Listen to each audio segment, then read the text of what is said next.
ಮಕ್ಕಳಿಗೆ ತಂದೆ ತಾಯಿ ಅಂದ್ರೆ ತುಂಬಾನೇ ಇಷ್ಟ. ಅದರಲ್ಲೂ ಅಮ್ಮ ಅಪ್ಪ ಬಳಸುವ ವಾಹನದ ಮೇಲಂತೂ ತುಂಬಾನೇ ಪ್ರೀತಿ ಇರುತ್ತೆ. ಅದನ್ನ ಮಾರಾಟ ಮಾಡಿದಾಗ ಕಣ್ಣೀರು ಕೂಡ ಹಾಕ್ತಾರೆ ಕೆಲ ಮಕ್ಕಳು. ಅದೇ ರೀತಿ ಅಜಯ್ ರಾವ್ ಪುತ್ರಿ ಚರಿಷ್ಮಾ ಕೂಡ ಕಣ್ಣೀರು ಹಾಕಿದ್ದಾರೆ.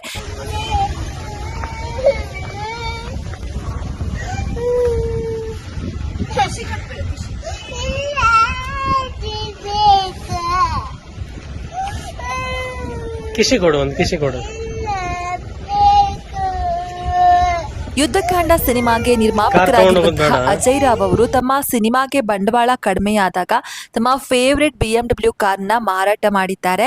ಕಾರ್ ಮಾರಾಟದ ವೇಳೆ ನಟ ಅಜಯ್ ರಾವ್ ಅವರ ಪುತ್ರಿ ಕಣ್ಣೀರು ಹಾಕ್ತಿದ್ದಾರೆ. ಇದೀಗ ಈ ದೃಶ್ಯ ಎಲ್ಲೆಡೆ ವೈರಲ್ ಆಗ್ತಿದೆ. ಅಜಯ್ ರಾವ್ ಈಗಾಗಲೇ ಕೋಟಿಗಟ್ಟಲೆ ಸಾಲ ಮಾಡ್ಕೊಂಡಿರೋದಾಗಿ ಇತ್ತೀಚೆಗೆ ಸಂದರ್ಶನವೊಂದರಲ್ಲಿ ಹೇಳ್ಕೊಂಡಿದ್ರು. ಇನ್ನು ಈ ಸಿನಿಮಾಗಾಗಿ ಅವರು ತಮ್ಮ ನೆಚ್ಚಿನ BMW ಕಾರ್ನ ಮಾರಾಟ ಮಾಡಿದ್ದಾರೆ. ಇದನ್ನ ಕಂಡಂತಹ ಅವರ ಮಗಳು ಬಿಕ್ಕಿ ಅತ್ತಿರುವ ವಿಡಿಯೋ ಇದೀಗ ಸಾಮಾಜಿಕ ಜಾಲತಾಣಗಳಲ್ಲಿ ವೈರಲ್ ಆಗಿದೆ.